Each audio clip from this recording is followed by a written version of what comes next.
Bagaimana caranya saya bisa menerima bahasa roh? Simak video berikut ini.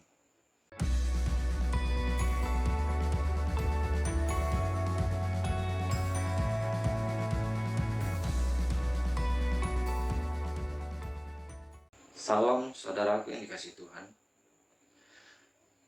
Saya bisa menerima karena bahasa roh itu dilatar belakangi dengan masa lalu saya yang buruk. Saya sempat mendapatkan sebuah masalah, bukan masalah ekonomi, tapi cara hidupku yang salah, pergaulanku yang salah, yang akhirnya membawa saya dalam masalah yang sangat besar pada saat itu. Kemudian ada seorang pendeta dan mendatangi saya, kemudian bersaksi kepada saya bagaimana beliau dulu juga hidupnya hancur, saudaraku, hidup dalam dunia yang gelap, hidup dengan cara yang salah dan pergaulan yang salah. Akhirnya beliau bersaksi, suatu hari ada seorang pendeta atau bapak rohaninya yang menjadi mentor buat dia saat itu, pada saat beliau masih bujang dan belum seorang pendeta. Pendetanya berkata kepada beliau, kamu tidak akan berubah kalau kamu tidak dipenuhi dengan Roh Kudus. Kata dipenuhi dengan Roh Kudus ini akhirnya menjadi rema bagi beliau. Dan setiap hari dan setiap saat dimanapun beliau berada, apapun yang beliau lakukan, beliau selalu berdoa minta supaya selalu dipenuhi dengan Roh Kudus, supaya bisa kepenuhan Roh Kudus. Setelah berjuang selama 2-3 bulan, beliau berdoa, akhirnya Tuhan menjawab doanya. Beliau di suatu hari saat berdoa merasakan sesuatu, ada yang turun ke atas kepalanya, kemudian masuk ke tubuhnya seperti aliran listrik. Nah, saat itulah beliau merasakan kepenuhan Roh Kudus. Dan pada saat itu juga akhirnya mulai ada sesuatu yang berbeda di dalam diri beliau. Nah, beliau bersaksi kepada saya bahwa sejak saat itu beliau merasa jijik dengan dosa, merasa jijik dengan cara hidupnya yang lama, dan akhirnya beliau sanggup melepaskan segala sesuatu yang dulu pernah mengikat beliau. Setelah mendengar kesaksian itu, saya merasa bahwa saya juga butuh seperti itu. Akhirnya saya juga memutuskan untuk berdoa, untuk minta dipenuhi dengan Roh Kudus. Saya ingin merasakan kepenuhan dengan Roh Kudus, karena saya juga merasa bosan dengan cara hidup saya yang salah, pergaulan saya yang salah. Akhirnya saya mencoba berdoa. Kemanapun saya pergi, saya berdoa minta dipenuhi dengan Roh Kudus, minta kepenuhan Roh Kudus. Beberapa bulan saya mencoba berdoa, saya tidak mendapatkan jawaban apa-apa. Sampai pada titik di mana saya merasa kecewa dengan Tuhan, marah dengan Tuhan. Bahkan saya sempat meragukan Alkitab. Tapi saya tidak putus asa. Saya cari tahu di YouTube. Saya buka-buka YouTube, saya cari tahu bagaimana caranya supaya bisa kepenuhan Roh Kudus. Tapi justru yang saya dapati perdebatan, perbedaan pandangan tentang bahasa roh. Jadi ada beberapa pandangan tentang bahasa roh yang saling bertentangan, dan justru itu membuat saya menjadi bingung sendiri. Kira-kira bahasa roh ini benar ada atau tidak? Kalaupun ada, seperti apa sebenarnya bahasa roh yang benar itu? Saat itu muncul kembali kerinduan di dalam hati saya untuk kembali mendoakan kepenuhan Roh Kudus. Dan juga bagaimana saya bisa merasakan yang namanya bahasa roh. Saya bisa punya yang namanya bahasa roh supaya saya dapat bersaksi. Karena saya bingung sendiri, saudaraku, dengan banyak pandangan-pandangan atau tafsiran, anggapan tentang bahasa roh. Jadi dua hal ini menjadi pokok utama doa saya setiap hari. Dipenuhi Roh Kudus dalam berbahasa roh. Dan ternyata yang saya dapati di Korintus dan kisah tentang Kornelius, di mana orang-orang yang dipenuhi Roh Kudus langsung berbahasa roh juga. Artinya saat seseorang dipenuhi Roh Kudus, karunia Roh Kudus juga muncul. Jadi saya kemudian kembali berdoa sampai pada suatu hari, seperti biasa saya masuk di kamar doa saya, kemudian saya bergumul di situ, saya berdoa. Ada sesuatu yang muncul dalam pikiran saya harus minta mulut yang baru. Kenapa? Karena memang saat saya kecewa dan marah dengan Tuhan, saya sempat mengucapkan sesuatu yang tidak baik, suatu perjanjian yang justru saya tidak bisa tepati.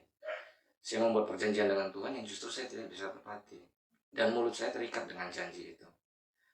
Karena mungkin Tuhan melihat bahwa jika saya tidak diberi Roh Kudus dan berbahasa roh, kemungkinan saya akan benar-benar meragukan oleh kita. Mungkin alasan itu yang membuat akhirnya Tuhan harus bertindak. Jadi sesuatu muncul di kepala saya harus minta mulut yang baru. Awalnya saya bingung, apakah minta mulut yang baru ini Alkitabiah?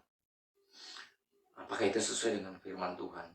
Tetapi kemudian ada suara kecil di dalam hati saya yang berkata, apa salahnya kalau dicoba? Karena kalau tidak dicoba tidak akan tahu.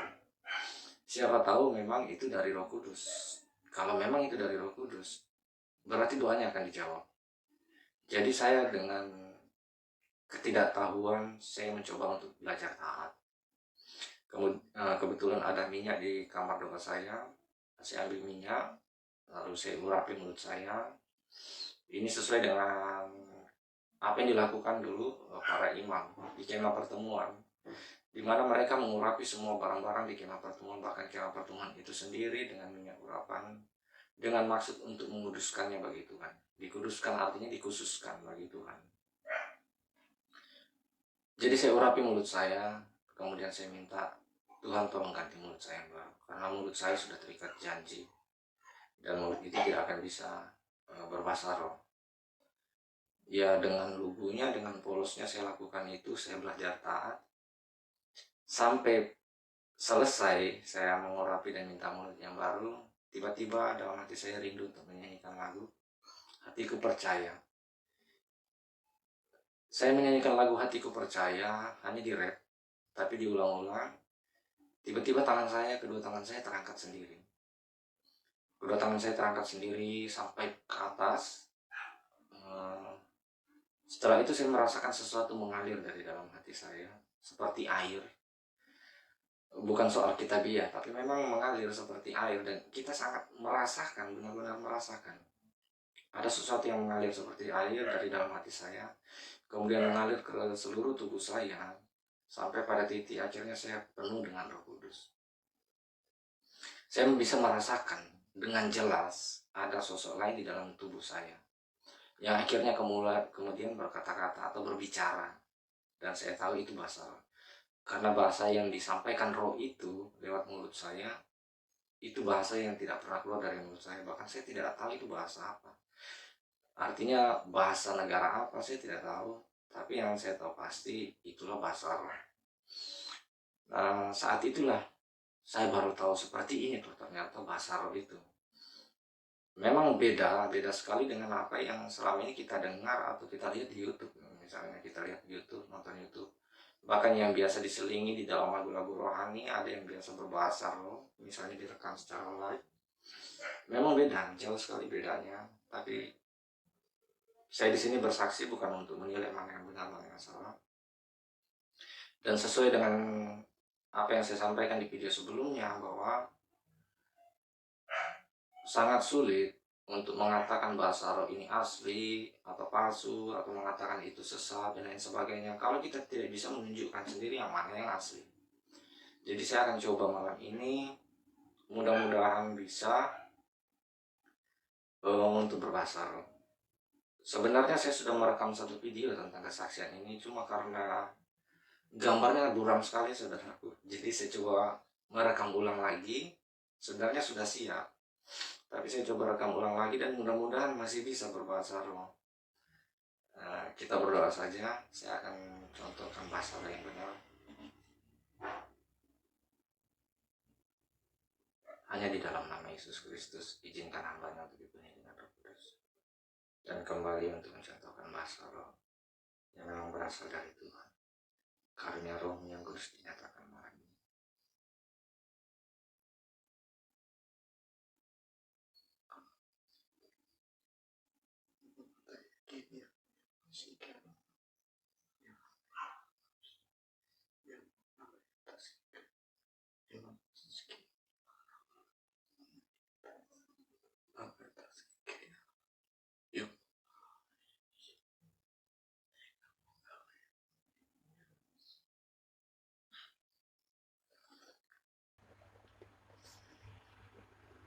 Kaina maskini kiama itu kasih kiama. Ukala ya tasika parante. Imanos kaida. siki ala doka mukumutasi ada siki raya takara siki nano siki ae mata semika shara raya kota yote nekara rama ala yotoka masia yoruba sikan kira. Nah, itu contoh Basar. Jadi seperti berbicara biasa, hanya saya minta maaf agak kecil karena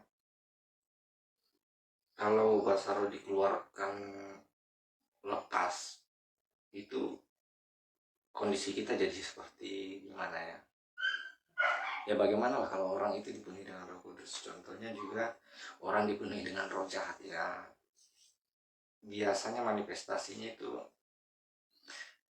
seperti apa ya saya menggambarkan itu. Tidak enak dipandang lah, artinya muka jadi gimana gitu. Itulah alasannya kenapa saya juga merekam ulang. Karena di video sebelumnya itu muka saya kurang enak dilihat karena penuh, jadi gimana, kurang bagus, kurang enak. Tapi kalau ada yang mau minta ya silahkan untuk benar-benar melihat contoh Basar. Tapi seperti yang tadi, hanya agak kecil suaranya karena ya seperti itulah keluarnya, kecil. Meskipun itu enggak jadi patokan ya, karena di awal kalau dulu saya kepengaruh Roh Kudus itu saya seperti teriak, saudara. Jadi saya seperti teriak, roh saya itu seperti teriak begitu, tegas, tapi jelas dengan bahasa yang enak, dengan tutur kata yang baik, hanya tegas. Jadi seperti itu, bukan pengucapan kata yang berulang-ulang dan tidak karuan, bukan seperti itu bahasa roh itu. Namanya saja bahasa roh, artinya bahasa yang dipakai oleh roh untuk berkomunikasi kepada Allah. Ya seperti bahasa kita berkomunikasi ya bicaranya seperti ini. Tidak mungkin saya bicara kepada Anda, saudara, malam ini, kan tidak begitu. Jadi itu saja, semoga saudaraku bisa mengerti dan membedakan mana bahasa roh yang dari Tuhan, mana yang tidak. Dan jangan pernah paksakan, artinya kalau memang belum dikasih, tidak ada salahnya untuk terus berdoa dan berjuang sambil cari tahu. Siapa tahu ada hal yang memang perlu dibereskan dulu, karena namanya dipenuhi Roh Kudus, posisi kita saat itu harus kudus. Itu sebabnya kadang harus ada yang dibereskan dulu. Sesuatu yang tidak kudus itu harus diberesin dulu supaya bisa dipenuhi dengan Roh Kudus. Jadi saudaraku, teruslah berusaha dan berjuang di dalam doa. Saya yakin jika kita memang benar-benar sungguh merindukan sesuatu dari Tuhan, Tuhan tidak akan tinggal diam. Tetap sabar sampai dapat. Mintalah maka akan diberikan kepadamu. Carilah maka engkau akan mendapat. Ketuklah maka pintu akan dibukakan bagimu. Jadi kita tidak hanya sekedar meminta, tapi kita mencari apa yang perlu dicari. Apa karunia yang Tuhan mau kasih sama kita? Apa karunia yang sudah disiapkan Roh Kudus bagi kita? Itu yang kita perlu cari. Kemudian kita cari juga apa tujuan karunia itu. Jangan sampai kita sudah dikasih karunia-Nya, kita tidak tahu karunia ini untuk apa. Sekaligus pemberesan karakter. Karena orang yang memiliki karunia Roh Kudus tapi karakter tidak baik, itu bahaya. Ibarat senjata diberikan kepada orang jahat. Seperti itu, nanti akan digunakan salah, saudaraku. Kemudian ketuklah sampai pintu dibuka. Pintu apa yang dibuka? Pintu anugerah Tuhan. Pintu anugerah Tuhan, pintu perkenanan Tuhan, di mana saat itulah Tuhan akan menjawab apa kerinduan hati kita. Dan biarlah semua yang kita miliki, yang diberikan oleh Tuhan, kita pakai semua untuk kemuliaan Tuhan. Terima kasih, tetap setia di channel The True, jangan lupa di subscribe supaya saudaraku bisa tahu kalau ada video-video baru yang saya upload untuk membagikan kepada saudaraku kebenaran firman Tuhan. Terima kasih, Tuhan Yesus memberkati kita semua. Amin.